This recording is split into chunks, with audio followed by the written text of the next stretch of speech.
What's up, everybody? Welcome back to the FloGrappling Show, aka the worst show on the internet. As always, I'm Trey Robinson. We got Joey Gilps right there, Uncle Reed over there, and then the big man Flo himself, Victor Hugo, in studio. Yeah, Victor, thanks for coming in, brother. Yeah. The what is it now? The $200,000 man, the $300,000, the $300,000 man. How's that feel? It's got to feel good, right? Lunch on good. Victor. It feels good, you know. It was an amazing day. So yeah, still feels unreal, but once it hits your account, then it feels real. Yeah, for sure. And whenever you have to pay taxes, it feels more real. True. Now, we were talking a little bit before that it's got to feel kind of extra special, not to just go out on a big stage like that and get a submission, but to also know that now you have 50 grand, you know, just kind of secured in that moment. Like, that's got to be a wild feeling, right? Yeah, that definitely gives you an extra juice on that squeeze whenever, like, getting the, you know, head and arm. Because, you know, people can be stubborn when they have them in chokes. But once I have that locked in, I was like, oh, this is like 50K, so I got to give it all. That was going through your mind? All the creatine of my body was like, yeah. I got to buy more creatine if I finish this. Right? Yeah. So but it was super sick to watch. Obviously, CJI was an incredible event, you know, ended in a wild way for sure. I think that's the only way CJI type of event can end, you know. But just overall, what did you think about CJI? It was your second time competing on the event. What did you think of it? Amazing. You know, I'm a very supporter from day one, right? I participated on the first one. And I think it's just funny that somehow I got involved on the drama of V Team and New Wave. Like, I wasn't part of it at all, but, you know, I became a wild now you're smack dab in the middle of it. Yeah, right. I ended up being on the final episode. So, yeah, it was, if you look back like 3 years that you're going to be part of that thing, I was like, no way. How? But, yeah, somehow I ended up there. And it was so fun, you know, to train the guys. I think it helped me improve a lot. And, you know, celebrate that win with them was really special, you know. Yeah, what was that a kind of initial phase like where I guess they asked you to be the wild card and everything? What was that like? You know, like I didn't have a right idea of like how a wild card would work, but whenever they reached out to me, it made sense to go with them because they're in town. So I think since the beginning, I told them I think it's gonna be good for us if we can train together. They said that too. It might give us a competitive edge on the day. You know, we're gonna be more, you know, have good chemistry, and also it helped me, you know, be sharp, like having access to that high of a level as far as like training room goes. Like, I have a high level training room on mine, but whenever you leave your own school, I think it's harder to train. You know, people they respect you, but sometimes you train with somebody that you're a student, they go hard, but you train somebody that you don't train with them every day is a different level of, you know, competition. So it definitely helped me keep sharp.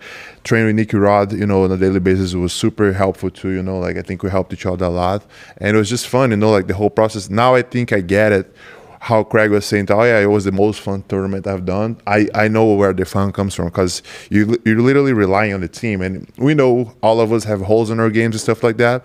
But it's the collective, right? Like, so you gotta believe in the people putting out there. Coaches played a big role in the strategy as well. So it was cool, you know. It was a fun thing to be part of. Yeah, was it? I guess what was the energy like kind of backstage when you're waiting to, you know, find out if you're going next or not? Did you guys have like the plan ahead of time? Like, you knew like, all right, we're sending out this guy, then Victor, if it comes to that, you know, or was it very much a game time decision? Man, props to Nicky, Ryan, Damian. They kind of like, I think almost like 80% of the sequences of the other teams, they kind of call it. They play this strategy with anchors, right? They consider me and Nicky Rod anchors, so they just play like how they would put the anchors of the team, and it worked out well. Like, everything that I had in mind happened kind of like how we wanted. So yeah, I think like as far as like backstage goes, I kind of gave up on warming up. When you have a super fight or something, you know that you're gonna go right after that guy, so you can kind of like break a sweat, get your heart rate high. But for that style, like, I just gave up on warming up, you know. Like, I was warm the whole day, I was ready to go, so I was just waiting for my name to go. So I just kept walking around, kept stretching with not a lot of like pressure, like, oh, am I next? I'm like, whenever it was my time, they'll call me and I'll go, you know. But also, because I'm a guy that I get more nervous to see my friends go than myself. So you kind of like on the adrenaline of seeing your buddy going, like your teammate going, and you're like, oh, is this guy gonna win? Like, oh shit, and then, oh, you're next, and then you kind of like, it's your turn. So it was interesting, you know. Yeah, there was a moment backstage, right, where you were back there, right? Was it Joseph or someone who we thought was going to go? Well, it was Ethan who you guys had to go find Ethan. Yeah. Yeah, and we thought Joseph thought he was going to go. Yeah. And then all of a sudden, it's just like the whole B team crew with like Ethan like ripping off his sweats comes running by. What was happening in that moment? A little switch up, or I missed a little bit, but I don't think we were expecting Ethan to go because the idea was not to send him with Declan because Declan is the biggest guy from the other team. But somehow, like we ended up changing I think that was the only time that the strategy didn't go as we thought in the whole tournament. And Ethan ended up going with Declan, and that one got us nervous because there's a big, difference of weight. But Ethan did a good job on holding his ground and, taking Declan out. And then I had to go out there and sweep the other team, Yeah. So No, that was a brutal match, to be honest. For one, friends and teammates having to fight each other, and also just like Declan, who's super hot right now, to be honest. Sharp, like he looks incredible. His passing, I think Declan's passing was some of the coolest jiu-jitsu we saw all weekend, but as the 66 guy, it is kind of like, dang, bro, that's brutal for Ethan to just endure that. But I mean, he did. One of my favorite matches was him and Ryan Aitken. It was a really good. Yeah, that was really good. Both of them are big dudes, but man, they left it out there. They threw each other. It was like takedowns, passes, back takes. It was a really cool match. I think a lot of people overlooked down there. They first they're like, oh, there wasn't a lot of good matches. Man, that match was sick. I was on the backstage and I was like, this is good jiu-jitsu. This is a good match. Definitely. When you were training, or you have one? Real quick? I kind of do have a question about that because Victor, you're a guy who's known for your submission offense. And a lot of times, like after CJI day one, I'm not saying all the matches were amazing, but there were some very good matches, but there wasn't a ton of submissions. What do you think about when people look at a thing and they're like, oh, there was very low submissions, so it wasn't very good? What do you think about that? I think it's just like sometimes people get too used to a certain thing, like if you go to a golf, you're not going for the highlight, right? Like same thing with baseball. It's not going to always be a home run, but that was a lot of interesting matchups on day first. That I think it's just like people like get kind of like carried away with the narratives, Maybe because it was a sub-only tournament, everybody expected to only see submissions, but there was a lot of good matches that, like you can go back and it's fun to watch, I think it's more maybe just it was kind of late and people are grumpy. more of that than anything else. There's a lot of grumpiness going around, to be honest. But that late. Yeah, you're right, though. It's kind of like, to some degree, there's a narrative of like, submission equals good match. No submission equals bad match. And it's like, well, that's not. If you love jiu-jitsu, like there's a lot of good jiu-jitsu to watch without a submission, you know? Obviously, that's like the good little bow on it at the end is if it can end in a submission. But sometimes you see a dude go out there, submit a guy right away, and it's like, I don't know if that was technically a good match. That was like a great performance, awesome submission, but there was no like kind of back and forth, like all of that. But which for me is like the coolest thing is like, when the jiu-jitsu match is going on that I watch, even submission or not, like the comebacks, right? Like somebody's in a really bad spot, they come back and then they pass the guy's guard and the guy recovers and then he sweeps the guy. So I think that's like one of the coolest thing, the ability for people to come back and like the back and forth match, Yeah, I want to ask you about training at B Team a little bit more because I think it is cool how you were in the B Team room so much and all this. Like what's Victor doing over there at the B Team? But one thing I want to ask is there a guy that either we might not know or the fans might not know that gave you like some tough rounds? Like who's one of the best guys in that B Team room that maybe isn't on that next like biggest stage yet? Like we know Nicky Rod versus Victor is going to be a crazy in the gym round, but is there anybody else in there that kind of they have a lot of young talent there. I think more on the lighter side. Nicky Mataya was really fun to train with. He has a really interesting style. He just submitted a top 10 guy over the weekend in Francisco Low. Exactly. It was cool to see. Like he's not only like fun to watch, he's fun to train too. Corbin's really fun too. He's on the heavier side, has a really good guard, really good submissions. Corbin Laporte or something like that? Yes, he's really good as well. Good training. And it's just fun because I'm 28 now. I think those guys are younger than me by 5 years or so, but it feels like they're so much younger because they're from a different generation, and I'm like the old dog there. So it's a fun feeling, Have they been calling you Unk? No, not yet. I got called Unk for the first time on really? social media. Yeah. I know my day's coming. So Yeah. I'm not even gonna, take it that hard, but Yeah. I know it'll come at some point. I posted a video of me dancing, and some guy shared it and said, "Unk really hitting this shit." And I was like, all right, I'll take that. Like, I don't know if that's my introduction to the Unk game. Like, could be worse. It's early. Yeah, I think it's closest and further for me to be called Unk. Yeah. But another thing of the B team that was interesting is not the very beginning, but towards the end of the camp. Not the end, like the majority of the camp. We did a lot of I don't know if I'm going to say it right. I hope I know myself, but the ecological approach a little bit, the CLA, right? Drink-led approach.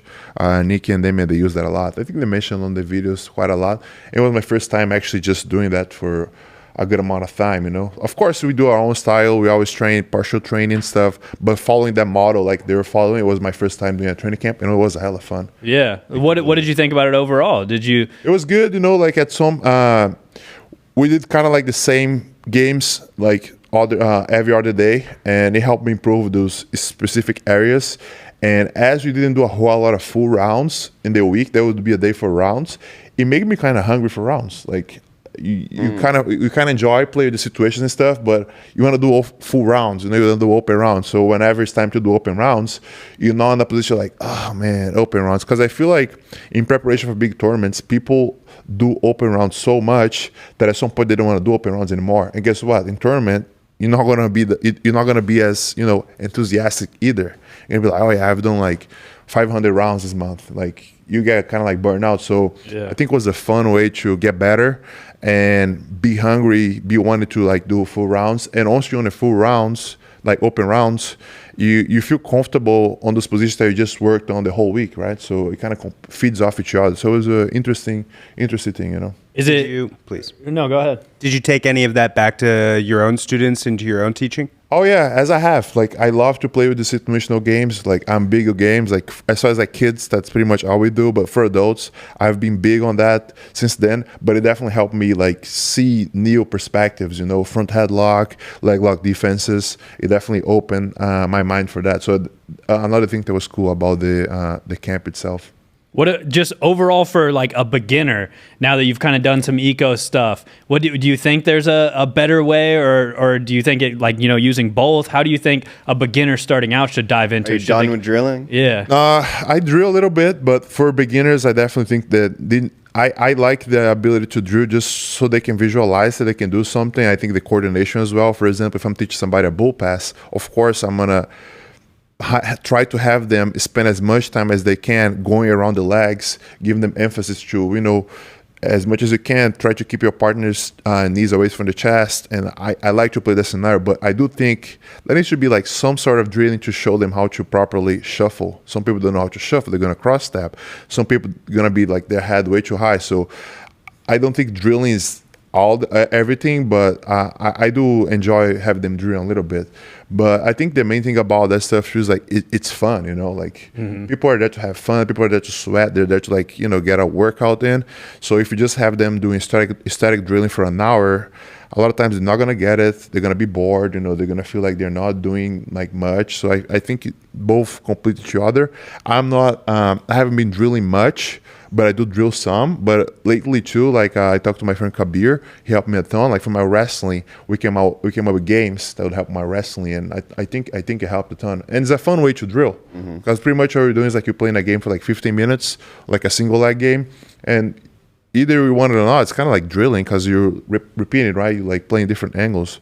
So yeah, I think it's a fun way to train, and it definitely helps you improve. Yeah, it's like kind of you're masking drilling a little bit in kind of like a game, which, I mean, obviously with like a hobbyist class or something, just a casual class, you are competing with like attention spans and stuff, Like I'm sure we've all had an instructor who just like talks way too long. And it's like, bro, I don't know what we're even supposed to drill now. Like that was way too long of a description, where sometimes it's just like, nah, like here, this guy go into like a tripod pass scenario and like you pass, the other guy don't let him pass. All right, now let's practice. Like yeah, exactly. I've been using that way more on my classes, and I am like, as a student, I have the idea of you tripod passing absolutely terrifies me. On the camp, Joseph is big on that, right? So if you were to do some of that, I'll come up to him and say tripod tripod pass doesn't exist. And then he'll tripod pass me. He would get you with it every now Oh and then. yeah, he would. Yeah. But the reason why I would say that is because I have this thing that I like to feel it, not as a way that it doesn't work, but whenever somebody's really good at something, I like them to do it to me. It's like, oh, let me see how this guy does it. So it was really cool to kind of like experience that. And I was like, oh yeah, the tripod is real for sure. Yeah. No, sometimes you need like a dude who's an expert in it to like fully do it, to be like, okay, I get it a little better now. Like that felt way different than like just somebody casually trying You to kind of like take a little, leech off a little bit of that skill, and then you do it to somebody else. Yeah. It helps you, like get it, at least on my point of view. Was there any technique or part of your game that you think like developed the most while you were training at B Team? Like any kind of new stuff you started using or anything? I think like every part of my game, like the back, I think the guys there, they're big on the EBI. I've never done an EBI rules tournament, so we did a lot of like EBI rule set kind of like games and like partial training that helped me a ton just to get a hold of somebody, and also like the escaping side, just trying to get out of there. So because they do different rule sets, like, as I said, like EBI, it helped me just practice the skill behind EBI, right? Because EBI, you start on the back, so you're really trying to hold on to the back and then submit the guy. When you're IBJJF, you get a 4 points. You're not really trying to squeeze the guy. You're trying to get a tap. If he escapes, totally fine. You win it by 4. So it kind of helped me like, adjust like a couple things. Yeah, definitely. You, one of your teammates at CJI 2 was Nicky Rod, who you have faced 4 times, I believe it is now? Yeah, I think 4 times, yeah. What was it like training with someone that you have competed against so many times and may compete against in the future? You guys are 2 top heavyweights, so it's very likely there's going to be a 5th, 6th match. What was it like training with a guy who you've competed against so many times like that? It was super cool. I was surprised by his intensity. He's literally like a workhorse. Like, dude trains hard every day. Like, he's hurt or not. Like right now he's using a knee sleeve, and then later on I found out his knee was like messed up, right? Yeah. So that didn't phase him, like he always shows up and puts in the work. It was just good for me because it kept me in check during the training too, because if I show up to train and like I'm like 70%, I know he's gonna come in 100% because he's really competitive. He's a strong guy, a big guy. So it just kept me in check the whole training camp to keep the training a certain standard as far as like physicality and how hard you train. But yeah, it was amazing. I look forward to train more with him, and I think it helps. I think a lot of teams that have more than one big heavyweight that I can train with. So I think for us it was good, and we kind of like have different games, which helps us in training. Like has body lock passing, I play guard, and then sometimes we reverse that. I'll do body lock passing, and he'll play guard, and he played quite good guard against the Daisy Fresh.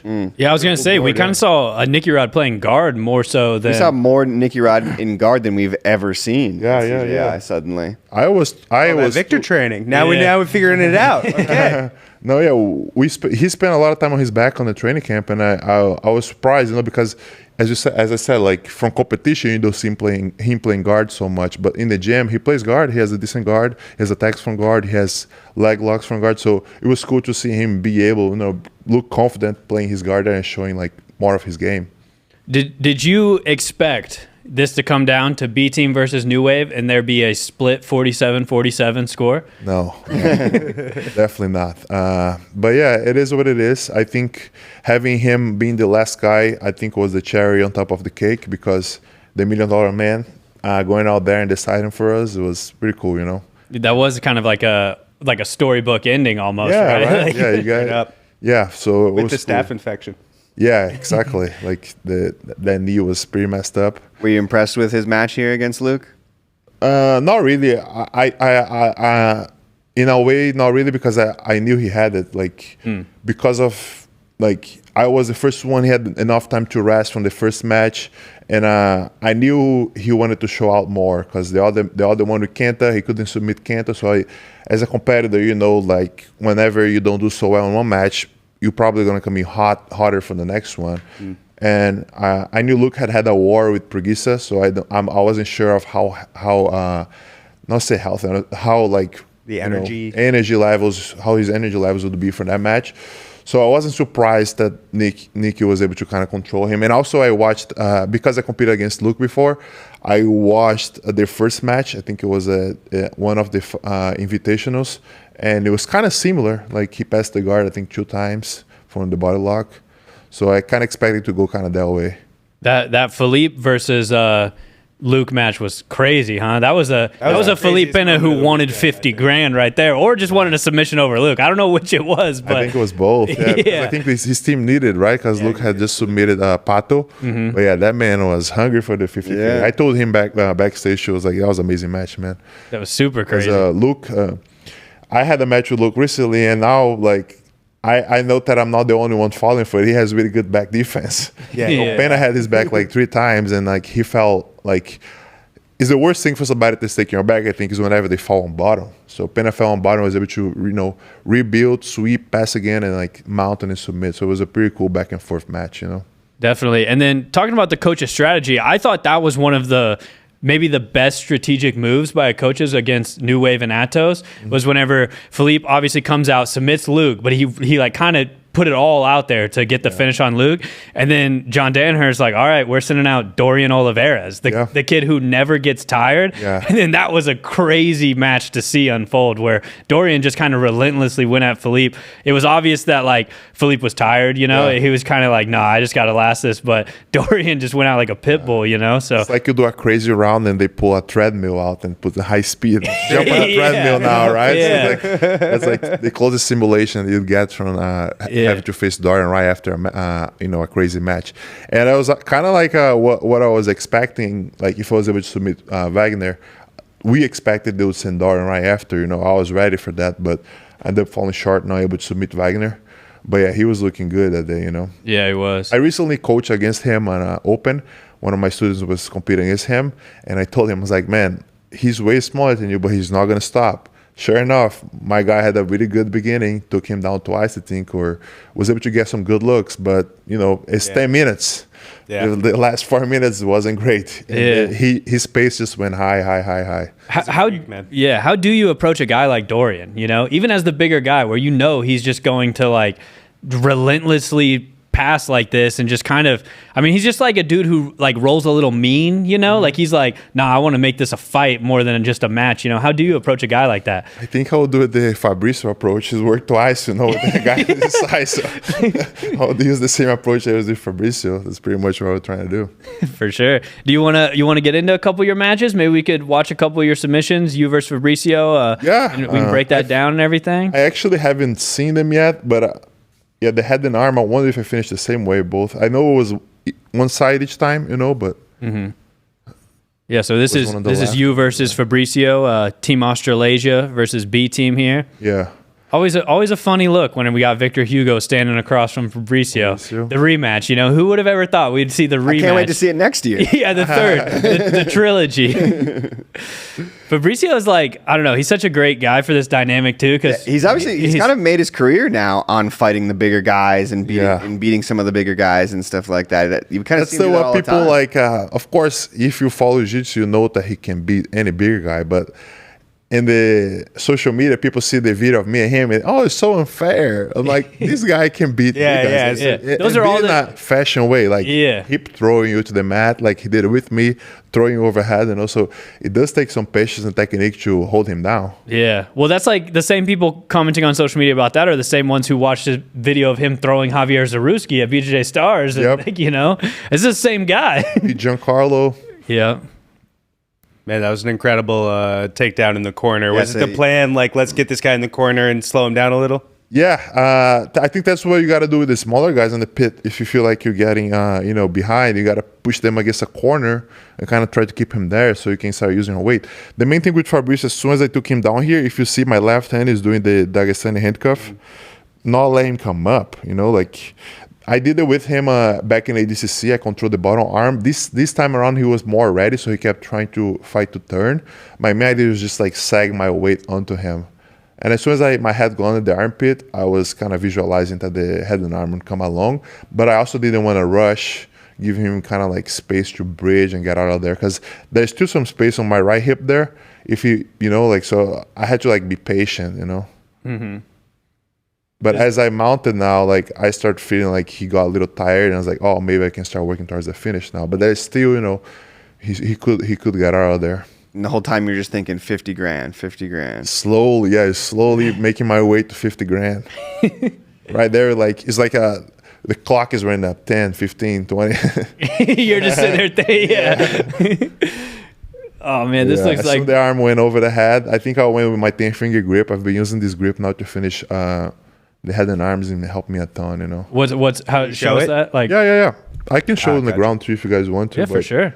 It's like I used to try to finish katagatami's head and arms like this. I think the angle is showing me. I probably have a Gable there for a second because he's a bit smaller. But with Bilal, I think I went like 10-finger grip. But I tried to kind of push the guy's head and arm onto my far elbow, you know. Before, I would just lock and try to squeeze as hard as I can, and I wouldn't have success tapping people. Right now, I try to lock the space and use my head to push their head and neck, or their head and arm, all the way to this space that I call like a cove. Like you make like a little cove and you push them there. That helps them choke out faster. That's kind of like what I was doing with him. Gotcha. Do you ever? My elbows are almost like parallel. If you see. Yeah, you obviously have very long arms, and I feel like one thing we've seen people do who have long arms and stuff now is when they get into that arm triangle position, they do go ahead and get like the same rear naked grip, and then kind of go into like that Ruotolo or like the reverse Darce. Do you ever play around with either of those? I hit one reverse Darce on the training camp against one of my friends, but honestly, I don't love this one so much because I feel like it gives a turn sometimes. So I feel like this is way better. Like once I get a hold of this, I can kind of like lock them in place more and keep a good balance. Yeah. But yeah, this grip I haven't played a ton with it. Like yeah. Unless for Darces and stuff like that. This might be a testament to just me not being good at finishing arm triangles. But I found I hit that way more now, where I do just when I get to the arm triangle, I let them turn a little bit and then just go to the back, but keep the grip all the way across. And then like it's weird because you can get like almost like a side angle on their neck, and then like you can use your other arm to just like kind of almost push their head over, and like it's kind of gnarly. But then started incorporating the flipping yeah, like that, and that one's just like super I did gnarly. that once, but before I tried, I was like, hurts I'm gonna break my shoulder or something. Yeah, no, you have to have like a weird like flexibility in there because it like I've been hitting that one a lot. Yeah. Plus that one just makes me feel cool because people don't know what just happened. You know, whenever you like, flip that around, you're like, oh man, you'll learn about that one day. That's a traiting. Yeah, there we go. All right, everyone, I need everyone to start calling it that. You heard Victor. But let's watch the Bilal one, and then we would love for you to show us down on the carpet. Now, I will say, after this, I kind of thought, like, dang, dude's got a hurt foot, Victor, elite leg locker. I thought you would just engage in the legs and kind of go right into the leg. Did you intentionally just not do that? Did you know, like, your well-rounded game would be able to find something else? Like, what was the approach there? The reason why I try to avoid it is I also thought of it, like, as a bait because he's a leg locker, like, so if you go to a leg lock shootout, maybe it could be 50-50. His foot is hurt, but what if he's able to out-pummel me and get my own foot and maybe hurt me for day 2 or hurt for the next match?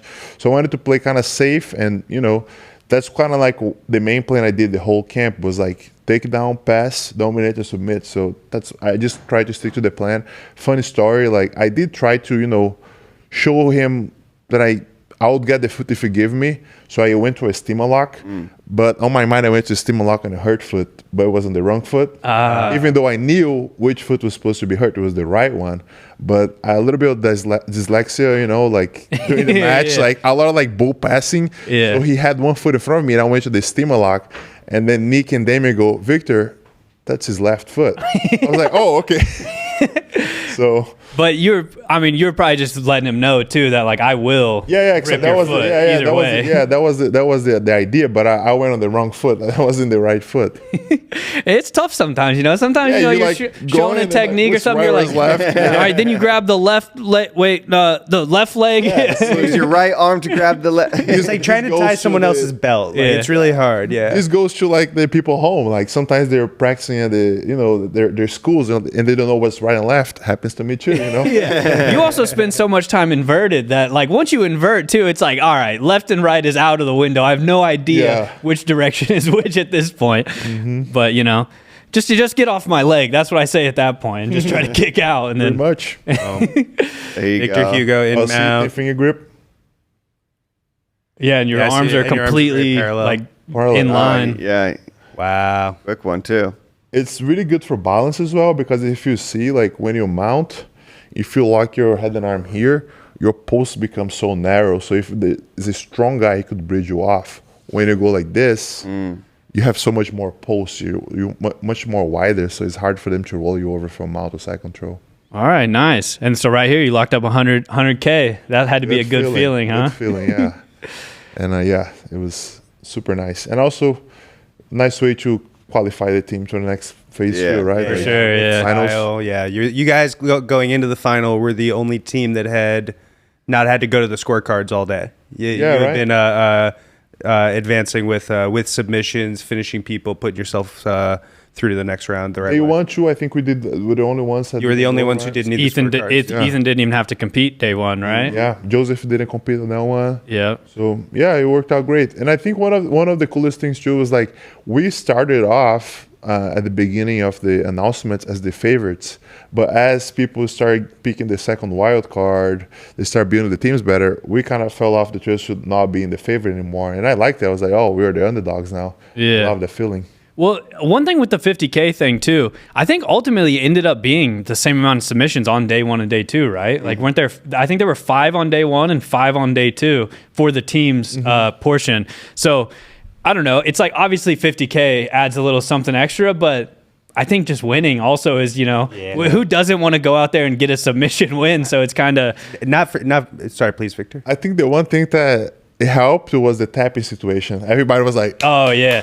Yeah, that changed. I think the most obvious moment was Luke submitting Pato, where like he has him and Pato's like starts tapping and Luke's like looking to the ref like, dude, I'm not letting go until you this has to be certain. Yeah. He puts just keeps it a little extra to make sure, because yeah, the tapping thing, that kind of sucked, to be honest. I'm not a big fan of the like tap debate, because to be honest, like my take on it is like, I think whenever a high level dude gets submitted, everyone knows. Like it doesn't feel controversial, it's like you kind of know. So I'm kind of like, dang, dude, I don't know, but I don't know what you think about it. It's funny because this morning I was teaching morning class Nogi, and there was 2 situations that happened. Oh man, and people were just like, oh, it's happening here too. Yeah, the new meta. Yeah, well, I think one guy went to a shoulder crunch, the other guy went like this, and like, oh, I didn't tap. I was like, oh. I was like, okay, I'm going to pull the footage on the camera. Slow motion, Big John McCarthy. Yeah, it's gonna be, I think it's going to be the new meta on the open mats. Yeah.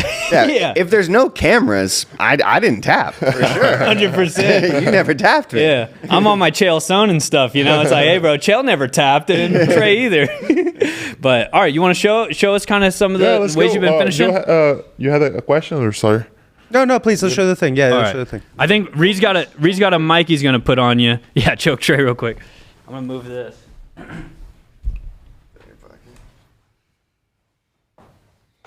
All right, so we got Victor Hugo demonstrating the new meta on the arm triangle here. All right, let's go. So you can talk us through it too. Let's go to mount. Maybe I'm going to go a little. Oh, you thought it was just going to be that easy to find me? You want to pass first?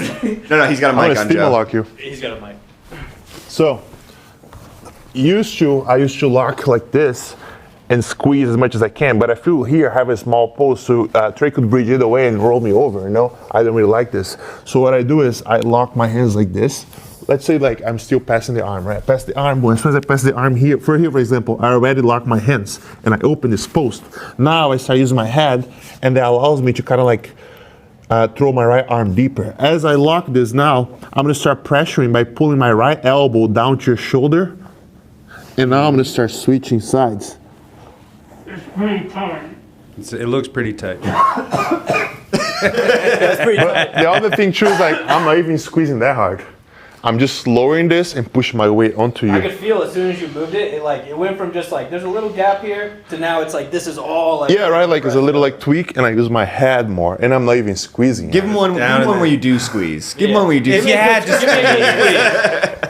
Here, let me start over here. I want you to work the arm across. Boom, I'm here, boom, arm across, I got you go ahead, boom, go ahead, boom. Boom. You got him right where you want him, Trey. Now, once I get here, I use my tempo to kind of keep a triceps, and I'll go here. Now I feel like see how much space I have? Yeah. So I have to cut the space. Now I already cut the space, so I can start dismounting you, and slowly, right? God, that was Interesting. really tight.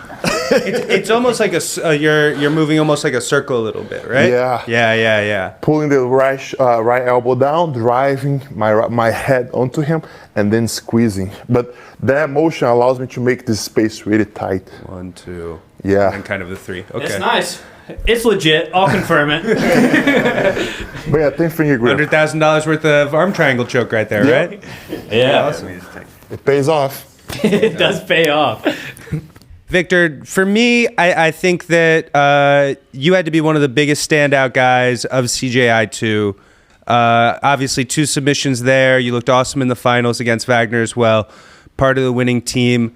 After CJI 1, things didn't go your way. You had to rebuild to this. And can you kind of talk to me about, dealing with the disappointment after CJI 1 and building to be one of the most standout guys at CJI 2 and what that was like? Yeah, definitely was a mental process. After CJI 1, as I mentioned before, I was injured, had to do some injuries, had to, find a new way to train, change a couple, habits on my lifestyle, throwing more lifting, make sure I watch for some things that I eat, and all those things in order to be healthier and able to, train. So I think every time you lose, you take a devastating loss like that, either it's going to keep you down or it's going to make you better. So for me, I opted for making me better, and the results start showing right, I think a couple months after, where I had a couple big wins, I came out with a loss last time I was at Who's Number 1, but I think I was a good show.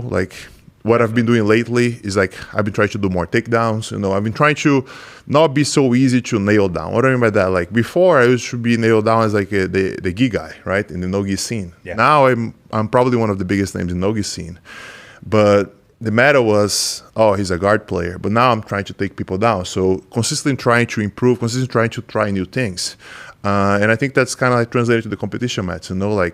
I've got 2 head and arms from mount. I got a couple back chokes already in no-gi. So I think that also helps me be harder to beat because people more and more are going to see less and less holes on my game. And the one thing that I wanted to do in this competition was more leg locks. I've been working, going back to B team, those guys helped me a lot, develop my leg lock game. They have a really interesting approach to leg locks.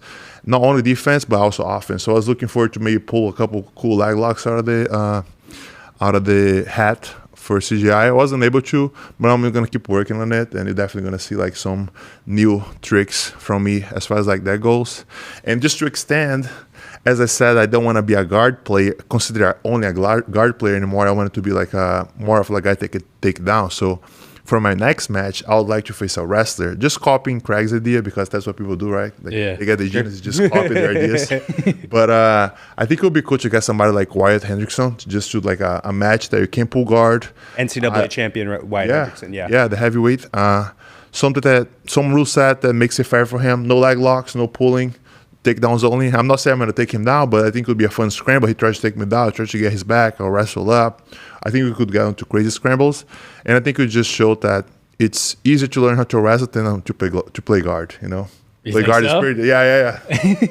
I think we've talked about this before. I think the guard is the essence of jiu-jitsu. To be honest, that's kind of is what separates jiu-jitsu from a lot of other grappling martial arts is the use of the guard, especially an offensive one. Mm-hmm. So I kind of stand with you. I do also think especially a really high level guard, you know? Yeah, big time. And a lot of guys, even on the world-class stage, they find ways around of, not having a great guard still and, using tricks or other things, scrambles to, win matches even if they don't have the best guard. So I'm kind of with you. I'll stand with Victor and, a really good guard is harder than... it would be the move for the guard players to stand up for themselves. Yeah, for sure. I think it would be a good match. Standing up for guard players because they refuse to stand up. Very good. Somebody has to go there and stand up for them. So, that would be the premise for this match. Did you play around with the Woj lock at all while you were training there? Yes, I learned by tapping to it. Yeah. I made this joke.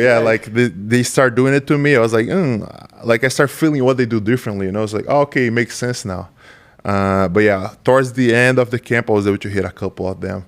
But the beginning of it was mainly just tapping to it. And like, It's like it's a vicious. It's like an Estima lock almost. Yeah, right? it's The way a it comes- twist, Yeah, you know, yeah. There's but- like a twist on it. But yeah, I told Chris, I was like, I didn't even have to ask to you how to do it because everybody has been doing it to me, and my foot knows very well how the motion goes. So now I can just do it to people, and I was able to do it a couple times, you know. For sure. that's awesome. It feels like, Victor, like I know some guys, like they don't like losing in the training room either. You know, it's like a big deal to them to never lose in the training room and stuff. But it feels like you're pretty okay with like learning and kind of like, yeah, maybe this guy got me with a Woj lock or Joseph passed me with a tripod, but I kind of learned from it. Now I'm kind of incorporating that in my game. Is that a big part of your success and everything? Is that willingness to? Yeah, like I was kind of thinking of it one day, and then the thing I thought about is like I have never regretted not tapping in training. I have regretted like maybe tapping competition, but I tap in training like I don't know 2 months ago. I haven't regretted, but I'll actually tap in training. You know, I have not regretted tapping in training. I will regret not tapping. What do I mean by that? If I do not tap in training, I'm gonna get hurt. And then guess what? I'm gonna get injured and not gonna be able to train. So if I tap in training, so what? Like it's training, you know. So Yeah. I think that kind of helps me like the same mindset to competition, you know. Like I don't mind losing training, you know. Losing training is totally fine. It might get into your head that day, but it just helps to improve. And if you only win in training, are you really pushing yourself hard enough? So that's kind of my mindset to it, because you got to win when it matters. And the time that matters whenever you're on the mats and the guy's facing across of you, trying to rip a head off in a tournament. So that's how that's how I think, and that's how I like trying to share too whenever I'm teaching stuff. Don't take it to your heart, you know, like whenever you're losing training. Be intentional with your training. If you're losing, we can address it. Let's, you know, like, oh, is it because your guard retention is not good? It's because you're not doing a good job on hiding your leg, hiding your, hiding your heel. But I think like somebody got me and I not tap, I'm gonna get hurt and I'm out of training. So I think it's like not the smartest thing to do. Yeah, for sure. That's how I think. I saw a guy recently online who was talking about how like I haven't tapped in the training room in 9 years. It's so crazy to even count. You know what I mean? Yeah. Like if it was like Victor, well, in the last 6 months, have you had your guard passed while you're training? Like you would probably have to sit there and think about like, you know, all the rounds that you've been in and everything. It's like who keeps track? You know what I mean? It's like crazy to even Yeah, like like that guy's definitely not training. By the way, simple answer. Come to B team sometime. or Yeah, something. that guy's definitely not training. But, it is what it is. Yeah, like I get my guard passed, I get my back taken, but all this stuff helps me because if that happens in competition, guess what? I'm not gonna freak out. I'm gonna be ready for it, right? So that's how I like to take my training. And going again back to training B team, those guys have a different game, so they were able to get me stuff that I'm usually not caught. So it kind of helped me kind of feel bulletproof for these competitions. Like I'm ready for everything, you know. That's awesome. What are you queuing up over there? Yeah, I was Reed? trying to pull up this video. Well, I know we talked about it last time. The first time I kind of met you was nice. 2016 training with Can you send me that later? Rafael. Yeah, so I went back through my old footage and I was like, let me just see if I can just find this footage of you. And so this is like the raw footage of you training with Rafael. This is March 2016 as Rafael is kind of preparing for his match with Buchecha at the 9 years. Yeah, Victor, you might have been a purple trials. belt. Yeah, I think belt. he's a purple belt at You this faced time. a friend of mine around this time. Yeah, Oh, there you go. yeah. How did it go for your friend? Not amazing. By the way, like at these World's Masters, man, the amount of people that are like there. Oh yeah, I competed with you, brown belt. You choked me. I was like, do you have a gun on you? Like, is it vendetta? What is it Waiting to about? find you. But yeah, anyway, I just thought that, especially, they say Victor Hugo doesn't do no-gi. This is 2016 no-gi Victor Hugo. Yeah, that So- was like my introduction. See, I'm getting tapped, and I gave up right there. Sorry. And then I go back to it like 8 years later. So, like this is This you is just Lovato, this is you like- just kind of coming to America, huh? This is Yes, early- man. In Lovato, he lives in Oklahoma, so he would come to San Diego to kind of finish his camps or do a little bit of his camp there. So I think over there he's like at the peak of his camp to face Buchecha, and he needs some big guys to throw around. And I guess I showed up. I was there at the wrong time. Yeah. So how's like your English at this point? Were you speaking much English in 2016? No, not at all. I feel like I tried to do an interview with you at this time, and not great, none, like non-existent. That was my biggest challenge back then. It was just like the English. Shanji and Salah, that kept getting onto me. You have to learn this thing. Read this, read that. But yeah, no English, no wrestling.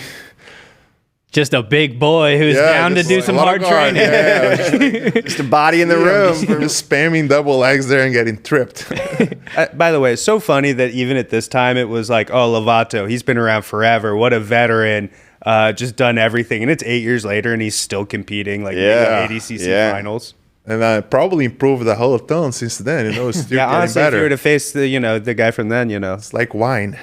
yeah, those guys are crazy. Is it fun for you to kind of watch this? Yeah. Yeah, I always wanted to see that footage because I remember when you were there. So it would be great if I can keep it later. Yeah, I'll send it to you for sure. There's a couple good clips here. Your Lovato has a couple good takedowns. It was so sharp. I ended up not watching the match live because I had to go to. As I said, back then I was training Nogi there, but I barely did Nogi because over there I was actually preparing for Abu Dhabi, the World Pro. So that was like a few days before my trip to World Pro. I definitely cannot do that anymore. Can you talk a little bit about your relationship with Lovato and maybe some of the lessons that he's given you? I feel like Lovato is always such an inspirational guy to be around. Can you just talk a little bit about some of the things you've learned from him? Oh yeah, man! I was just lucky, that early on the US. I was able to have, be able to train with him. Learn from him. I think the main thing I learned right away was how he takes care of his body and how he thinks about longevity as far as jiu-jitsu. He always follows the same process since that day there. He shows up early, gets his body warm, has all his gadgets on his bag, like foam rollers, I don't know, all tapes, all sort of things. And I don't do all that, but I do some of it. So I kind of learn, oh yeah, you have to get your body ready for practice. This is serious. So I think that mindset helped me a ton.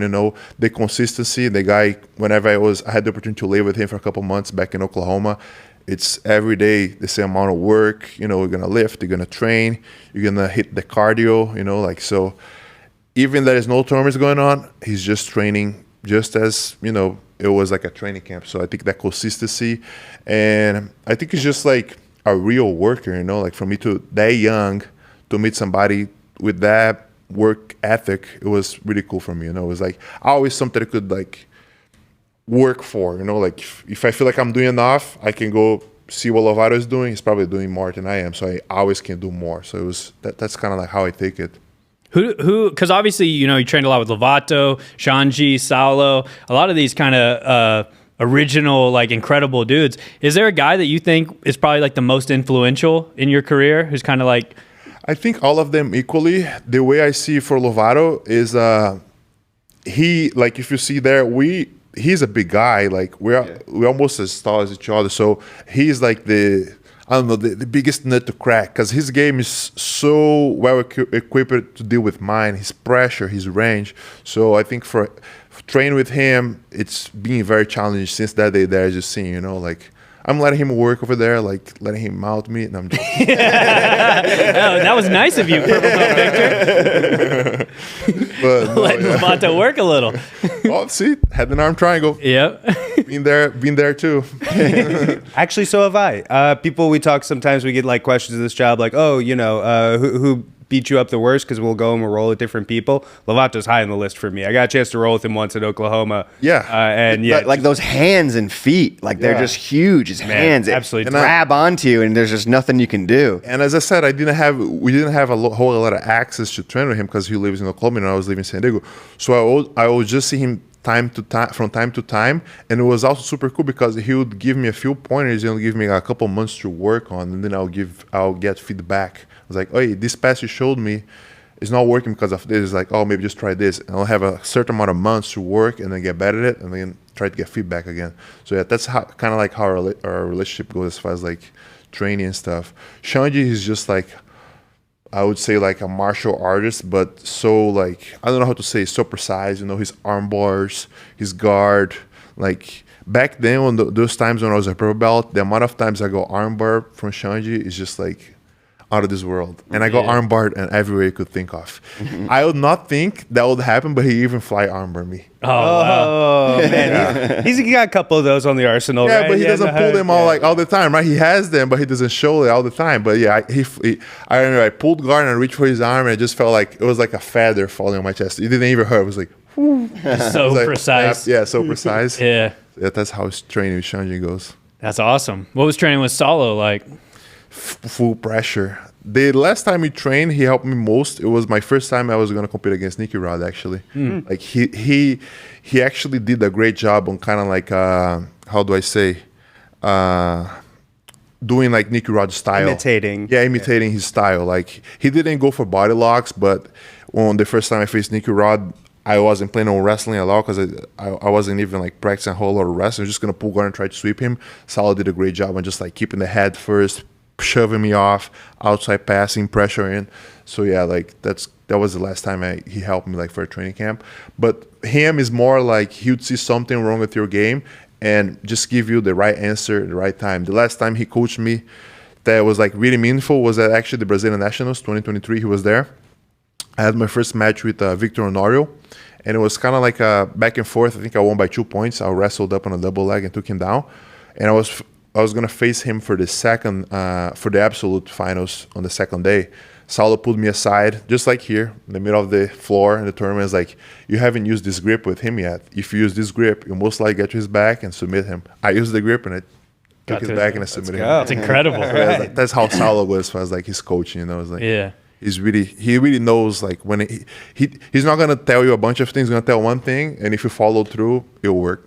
That's incredible. There's so much power in a coach who can give you the one detail that you did really need, you know?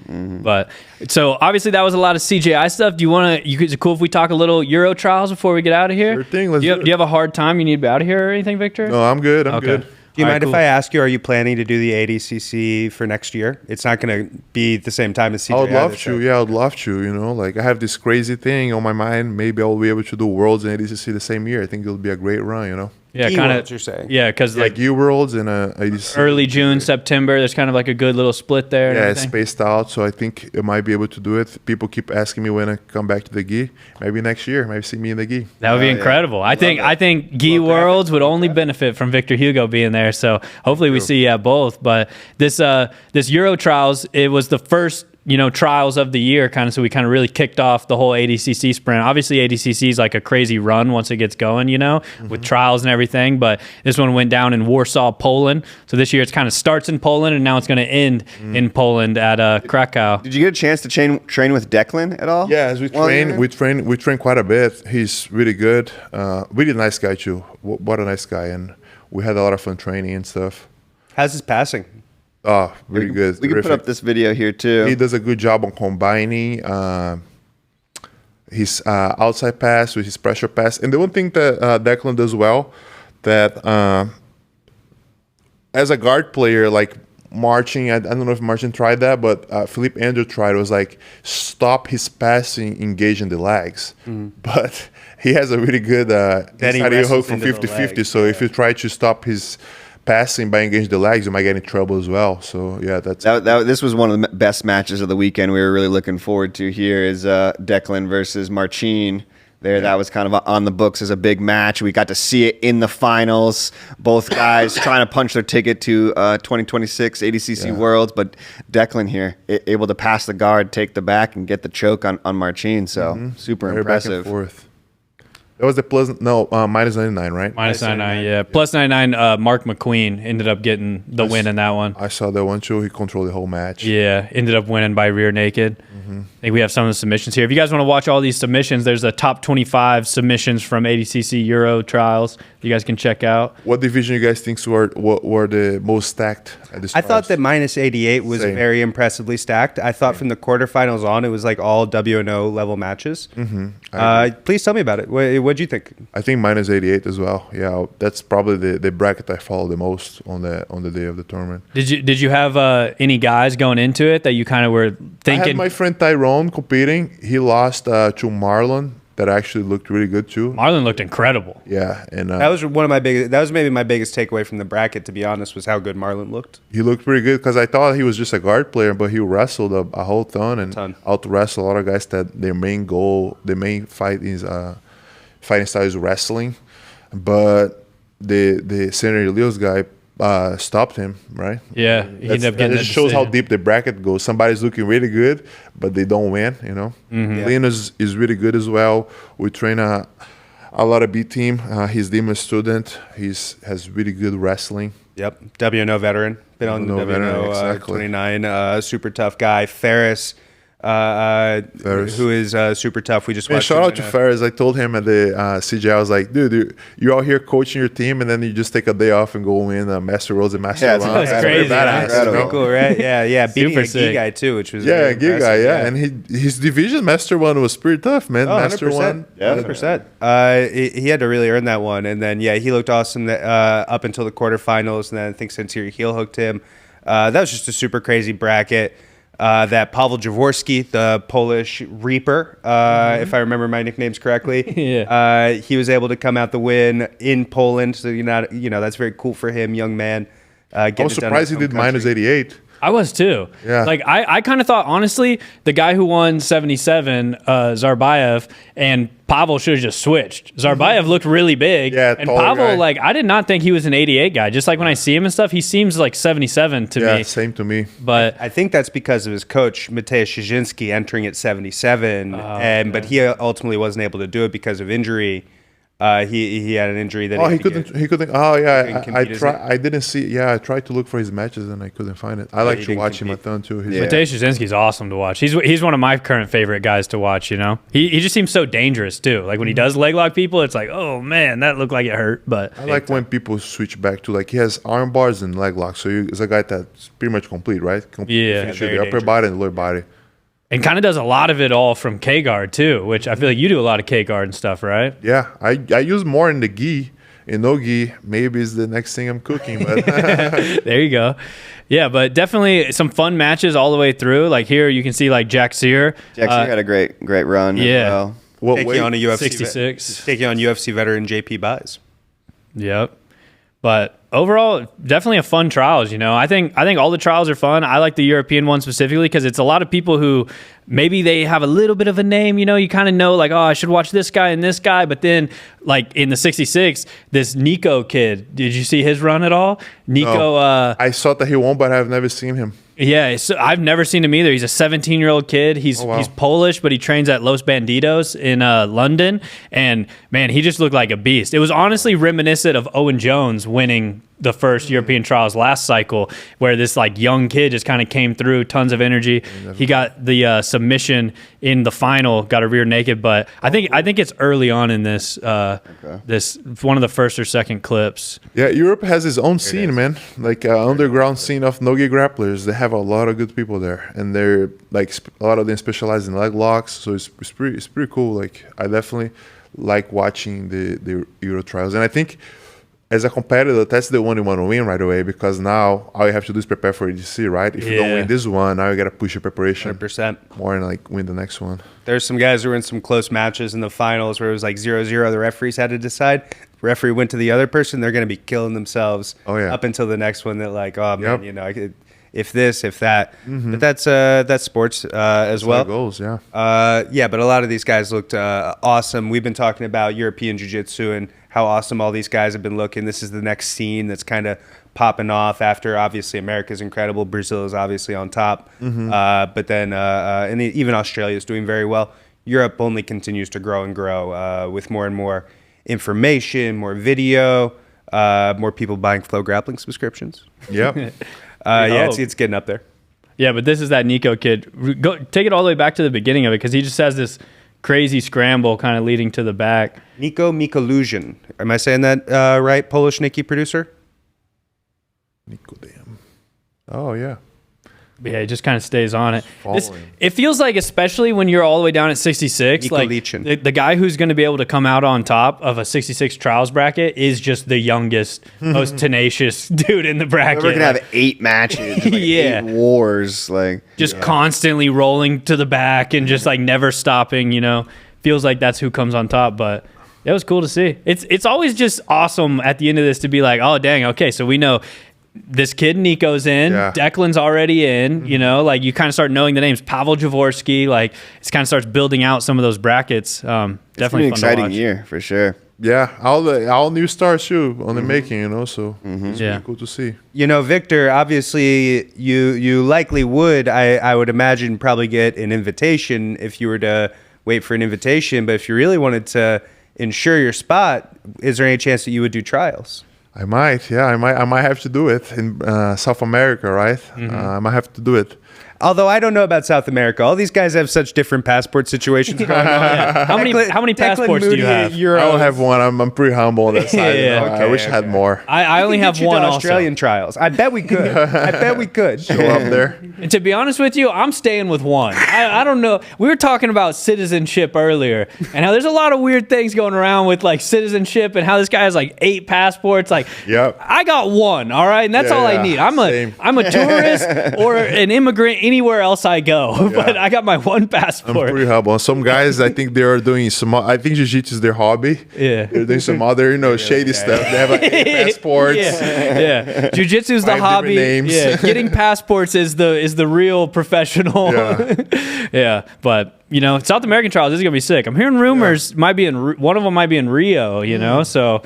I don't see doing trials as a bad thing for me because, man, I haven't competed ADCC much. Like, I think I have like 4 matches on ADCC, so more time. Like, a lot of the guys that succeed at ADCC is because also they understand the rule set better, the strategy behind it, and you just talk about CJI, how much strategy was important. So it wouldn't be the worst thing in the world. It's more like logistics. I'm a busy guy. I have, I run business here. I like to also be training at my seat and stuff. It would be more like a logistical thing, but I don't think it would be the worst thing ever. If I can't win trials, I probably don't deserve to be there anyways. Fair enough. Trials is tough now these days, though, for sure. But I think you could go for South American trials and probably Be sick. have a pretty stellar performance. Sounds like we're going to see a whole bunch of Victor Hugo in 2026, though. Yeah, so man, I love that. I want to stay busy, I want to Yeah. stay busy. Yeah. There's money to be made out there. There's a lot of katagatamis. Yeah. You already got all of it. Yeah. More money to be made. That money starts hitting and you don't want it to stop, huh? Every day hustling, Heck yeah. Definitely, bro. Well, we appreciate you coming on or anything. Is there anything else you want to say or anything I just before you hope go? this podcast was worse than the other one because the other one was good. So it was the worst podcast. So that was my mission for today. That's right. That's our goal. We got you. We got to maintain our status as the worst show on the internet. If we start having like actual good episodes, people kind of get mad. Like, this is not what I signed up for, So hopefully this one's bad enough. But thank you again for coming on, Victor. Thank you, guys. It's always great watching you compete, watching the success you've had, not just on the mats, but in your gym, everything. I know you got cool stuff going on in your personal life too. So, just congrats, man. Thanks for coming in, and to everybody watching, thanks for watching the episode. Hopefully you enjoyed it or not enjoyed it, whatever you come to this show to do, But we'll see you all in the next episode.